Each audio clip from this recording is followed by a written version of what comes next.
outside. Do you agree with me? And that's exactly what's happening in us. Here inside us only there is an opposition party. The mind and the intellect are against. And more often than not, who wins? Bolo. The mind or the intellect? Everyone who smokes. Right on the packet it is written, cigarette smoking is injurious to health. Is it true or not? It's on the packet. It's not even. And then, what happens? What do you have to do? The intellect has to be cancelled and the mind takes over.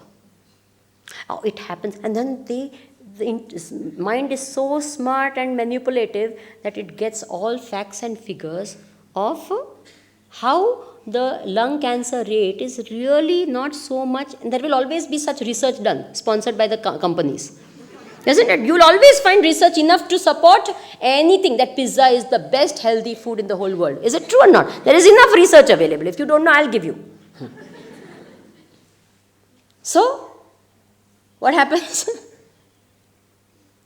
Our mind supports all its decisions and says, nah, intellect doesn't know. So what? Everyone does. Why should we not do? Who cares? No one is looking. Why not? Only once. Who cares? Why should I only be good? Everyone is like that. I also. You see, these are all the reasons we give for what? Not listening to our intellect. Is it true or not? Yes, what happens? So therefore, and who is harmed in the whole process? Please tell me. Who is harmed? Because forget about anything outside, you are a disintegrated person. Forget about anything else. You inside you, there is a split personality. So therefore, this is most desired state for all of us. And whenever this happens, you congratulate yourself, isn't it? I didn't have vada. Thank God I didn't have, others I would have suffered so much. You congratulate yourself at that time. Ha, I did it. Is it true or not? By these small, little doings of ours, the confidence increases, the intellectual power increases, then the mind starts obeying and you remain what is called self-control. Is that okay? Give it that little, this, not big things. Don't decide on big things, little things, and you will see how you start controlling yourself. Okay, now, normally when we start seeing our mind, seeing our own inner thoughts, we see a lot of things which we may not like. It's difficult sometimes to accept that our mind is what it is. There are certain things which are even more difficult than others to accept. Now what happens normally, most of us go into one of these 3-4 modes, and therefore it's difficult for us to come out of our weaknesses of the mind.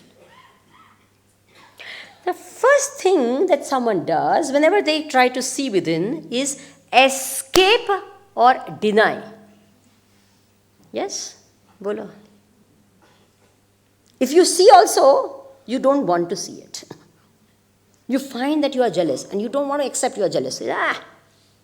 Immediately you try to distract your mind and say, no, let's go and have some drink, or let's go and have a party, or you ring up someone and say, oh, let's... Because you don't want to see your mind, don't want to live with the weaknesses of their mind. So you distract, if not anything, you switch on the TV and you, hero, heroine. You don't mind their weaknesses, but you don't like your weakness. Is it true or not?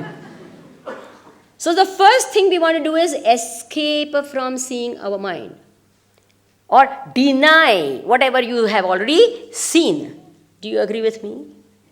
In fact, most problems start because of that. Even let's say when a person drinks or something, the first thing that happens is self-denial. That person himself denies and the family denies it and everyone denies it. And therefore, the person never manages to get out of it. So, one is what? Denial or escaping. Then the second thing that happens is justification. What is that? You justify. If someone says, you are like that, if you were in my place, you also would be like that. You don't know what all I have gone through.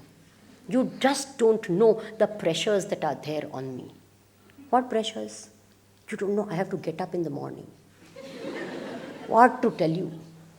And if I don't get up, my wife tells me, why don't you get up? What a pressure.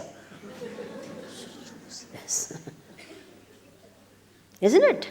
I'm telling you, people with the greatest difficulties in the world that have come, the most, circumstances which we can't even imagine, they come out of it like that. People with no problems make big things of their problems. Have you seen that?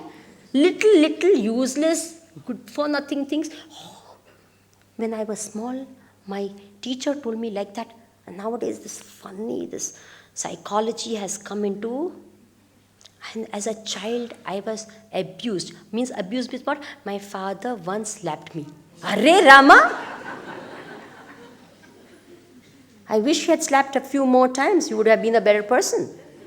Are you understanding what I'm speaking? Some ridiculous justification for everything and anything that we are. I am like that because. I am like that because. And a person who justifies will never come out of it. Have you all understood? Because he's already given a cause. So that means something else is to be blamed, not him. Are you with me? If you justify, you will never be able to get out of this problem. I am like that, full stop. Not I am like that, comma. I am like that because. I am like that this. No, I am like that, full stop. Justification. The third thing that a lot of people do, when they see some weakness within themselves, they start condemning themselves.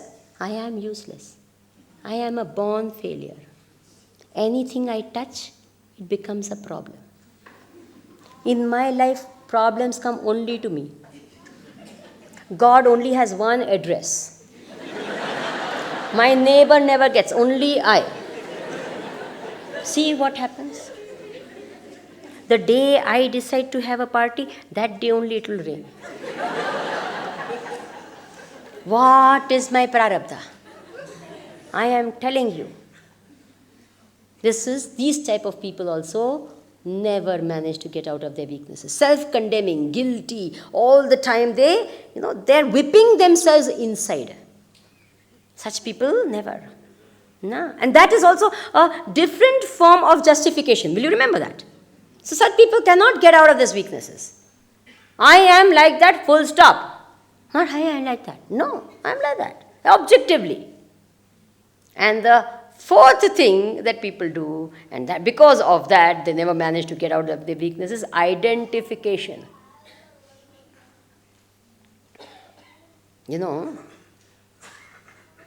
I tell you, people of Nairobi now are really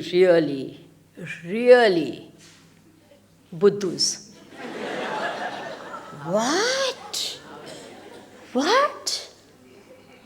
You have the audacity to sit here, come here and call us. Now what happened? Immediately you identified.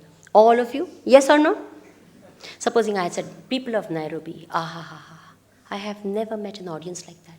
The most intelligent, the most elevated, kya audience hai? Immediately. Now, this is a speaker will lie. What happened? Identification. You understand? You identify. And I tell you the way we identify everything. Band besti pagdi. Anything is spoken anyway, immediately. There are some people. You talk of anything under the sun, they will give their own example. But we are not talking about someone else. We are not talking about you. You say, no, this is very good. Then immediately, we had something like that in our house also. It was like that. Arey Baba, let me just talk of this now.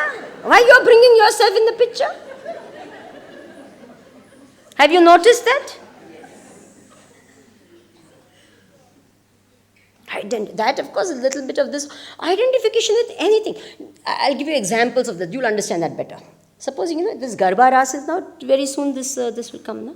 So then they'll all do Garba. The kids will prepare for Garbas and all. And then they'll have a performance. And then everyone sits. And then this Garba is going on. And there are some 15 girls dancing. Okay? 15 girls and boys, they're all dancing. What do you think the parents, whom will